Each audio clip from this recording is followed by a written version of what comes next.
जय जिनेन्द्र। आज हम एनसीईआरटी 11th अध्याय 1 डीपीआई द्वारा जारी की गई नई प्रश्न बैंक के वस्तुनिष्ठ प्रश्न यूनिट फर्स्ट के और क्वेश्चन नंबर 2 को सॉल्व करेंगे। आपको आज ही फर्स्ट से लेकर लास्ट मतलब फर्स्ट यूनिट आज आपको कंप्लीट क्वेश्चन मिल जाएंगे।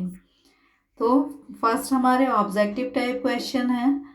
पहला हमारा क्वेश्चन है कि सांख्यिकी जो है गणना का विज्ञान है। यह कथन किसका है कि सांख्यिकी गणना का विज्ञान है। ये कथन बाउले का है। इसे आप कैसे याद रखेंगे कि एक बाउल में बहुत सारी वस्तुएं रखी हैं और आप उनको गिन रहे हैं। गिनना मतलब गणना।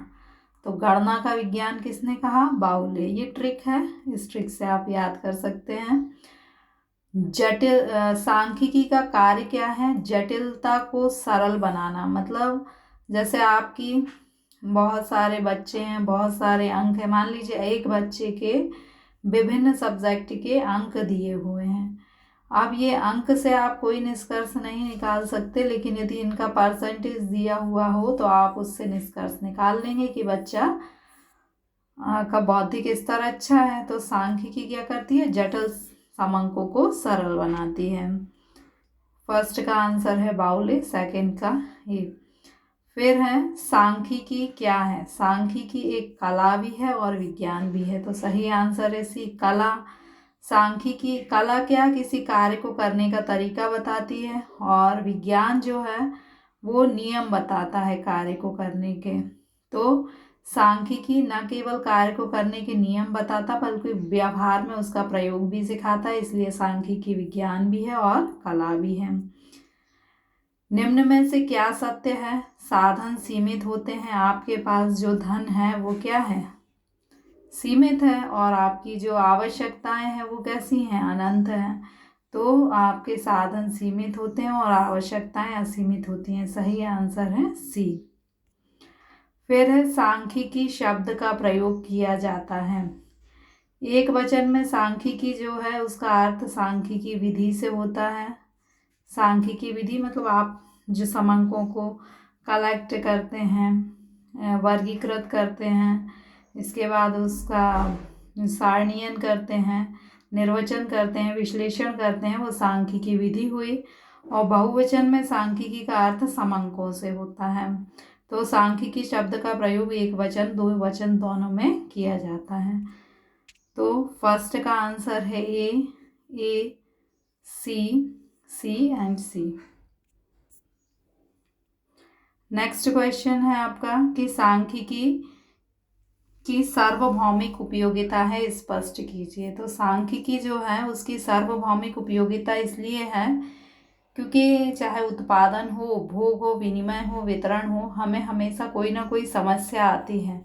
और सांख्यिकी जो है समंकों के द्वारा समस्या जो है उसका समाधान सिखाती है। इसलिए सांख्यिकी की उपयोगिता प्रत्येक वर्ग के लिए है।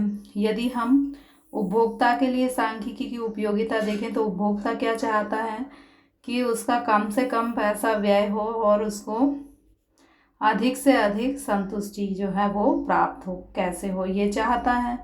तो सांख्यिकी के जो समंक होते हैं वो यह सिखाते हैं कि उपभोक्ता कम से कम व्यय करके अधिक से अधिक संतुष्टि जो है वो कैसे प्राप्त कर सकता है।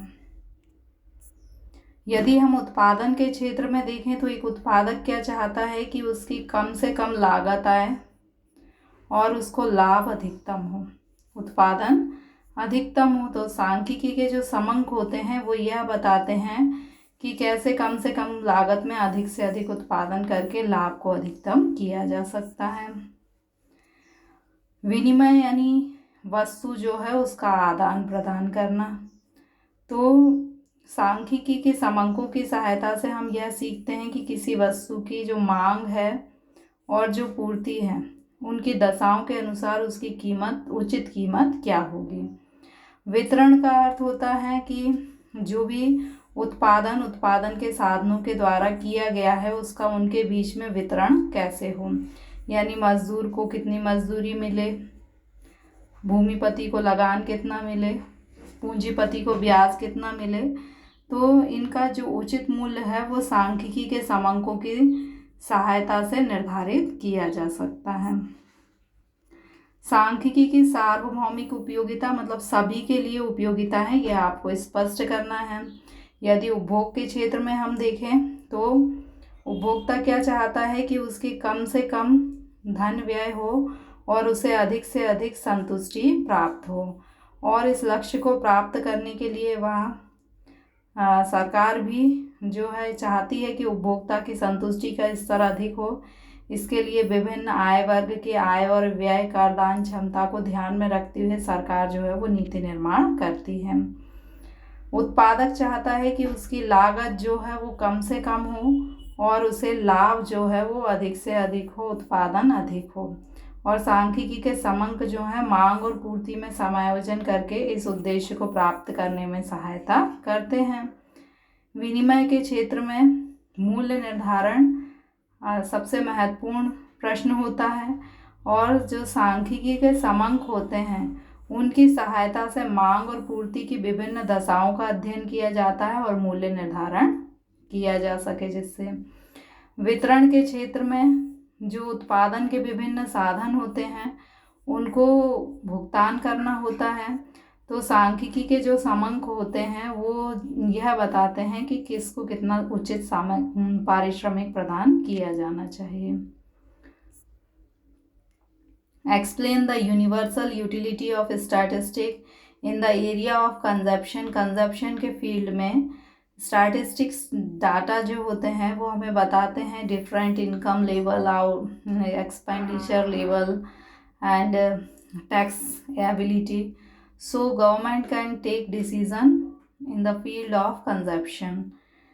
इन द एरिया ऑफ प्रोडक्शन, यदि हम प्रोडक्शन के फील्ड में देखें तो जो स्टैटिस्टिक्स डेटा होते हैं वो डिमांड एंड सप्लाई को बताते हैं, जिसके आधार पर प्रोड्यूसर जो है किस वस्तु को प्रोड्यूस करेगा उसका जो है डिसीज़न ले सकता है। इन the area of exchange, exchange के फील्ड में प्राइस जो है सबसे महत्वपूर्ण होती है, और सांख्यिकी के जो डेटा होते हैं उनकी सहायता से जो एक्सचेंज के लिए जो फेयर वैल्यू है, फेयर प्राइस है, उसको डिटरमाइन किया जा सकता है।